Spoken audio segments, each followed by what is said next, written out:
السلام علیکم ناظرین، جب حضرت شاعر پاک کلیری رحمۃ اللہ علیہ کو ہوش آیا تو آپ نے شمس الدین رحمۃ اللہ علیہ سے فرمایا کہ تم کو میرے پیر نے بھیجا ہے۔ اس پر شمس الدین نے جواب دیا، ہاں، جیسا کہ آپ کو معلوم ہے میرا ارادہ پاک پٹن جانے کا ہے۔ اگر آپ اس غلام کو اپنی خدمت کا موقع دیں تو یہیں قیام کروں۔ حضرت شاعر پاک رحمۃ اللہ علیہ نے آپ کے سر پر ہاتھ رکھا اور فرمایا کہ تم میرے بیٹے ہو۔ اس کے بعد شاعر پاک رحمۃ اللہ علیہ نے حضرت شمس الدین کو سلسلہ چشتیہ میں مرید کیا۔ اس کے بعد شمس الدین نے آپ سے عرض کیا، حضرت بھوک لگی ہے۔ آپ نے ارشاد فرمایا کہ گولر توڑ کر ابال لو اور کھاؤ۔ اس پر شمس الدین نے گولر توڑ کر ابال لی اور حضرت کے سامنے پیش کی۔ آپ نے کھانے سے انکار کر دیا۔ اس پر شمس الدین نے کہا کہ کیسے ممکن ہے کہ آپ نہ کھائیں اور میں کھاؤں؟ تو آپ نے گلریاں کھائیں۔ پھر حضرت شمس الدین نے آپ کو وضو کرایا اور دونوں نے نماز مغرب ادا کی۔ نماز عشاء کے بعد حضرت شاعر پاک رحمۃ اللہ علیہ نے آپ کو ہدایت فرمائی کہ بعد نماز عشاء میرے قریب مت آنا، تہجد کی نماز کے وقت آنے کی اجازت ہے۔ حضرت شمس الدین نے کچھ دور جا کر رات بسر کی۔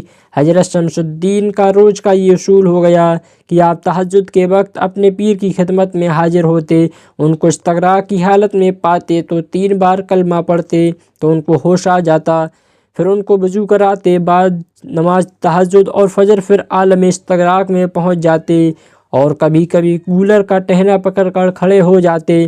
حضرت شمس الدین ان کو یاد دلاتے کہ نماز کا وقت قریب ہے تو پھر آپ نماز ادا کرتے۔ پھر حضرت شمس الدین نے ایک جھوپڑی تیار کی اور دونوں وہاں رہنے لگے۔ حضرت شاعر پاک دن میں روزہ رکھتے اور افطار کے وقت شمس الدین آپ کو گولری ابال کر کھلاتے۔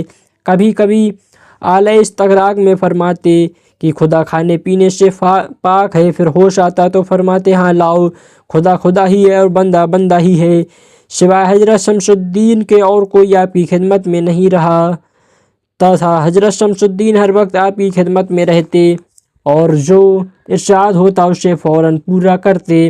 اگر کسی وجہ سے کچھ دیر ہو جاتی تو آپ فرماتے کہ شمس الدین اندھا ہو گیا ہے تو وہ اندھے ہو جاتے تھے، اور اگر کہتے شمس الدین لنگڑا ہو گیا ہے تو وہ لنگڑے ہو جاتے۔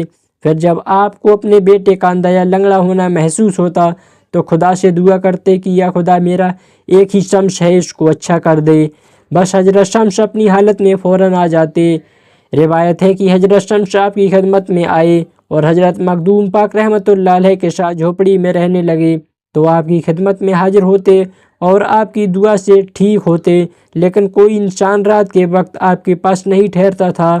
ایک بار کا ذکر ہے کہ حضرت نظام الدین محبوب الہی رحمۃ اللہ علیہ کا ایک مرید شاعر پاک رحمۃ اللہ علیہ کی خدمت میں حاضر ہوا اور سلام کرنے کے بعد پوچھا کہ آپ کے کتنے مرید ہیں؟ آپ نے فرمایا کہ صرف ایک۔ پھر آپ اس مرید سے پوچھنے لگے کہ تمہارے کتنے مرید ہیں؟ تو اس مرید نے جواب دیا جتنا آسمان میں تارے۔ یہ جواب سن کر حضرت مسکرائے اور فرمانے لگے کہ ہمارا شمس اولیاؤں میں سورج کے جیسا ہے۔ روایت ہے کہ حضرت نظام الدین اولیاء رحمۃ اللہ علیہ کے خلیفہ خاص امیر خسرو رحمۃ اللہ علیہ حضرت شاعر پاک رحمۃ اللہ علیہ کی زیارت کرنے کلیر شریف آئے اور اپنا کلام حضرت شاعر پاک رحمۃ اللہ علیہ کو سنایا۔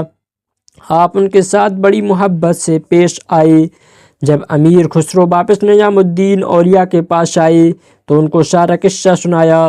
تب حضرت نظام الدین اولیاء نے ان کی آنکھیں چوم لیں اور ہاتھ چوم لیے، کیونکہ انہی آنکھوں سے آپ نے شاعر پاک رحمۃ اللہ علیہ کا دیدار ہوا تھا اور انہی ہاتھوں سے مصافحہ کیا تھا۔ تذکرہ اولیاء سے روایت ہے کہ ایک بار حسن نالی قبال جو بابا فرید کی خدمت میں رہتا تھا، آپ سے اجازت لے کر حضرت شاعر پاک رحمۃ اللہ علیہ کی خدمت میں کچھ انعام و اکرام کے لیے حاضر ہوا تو اس نے کلیر شریف کو ویران پایا۔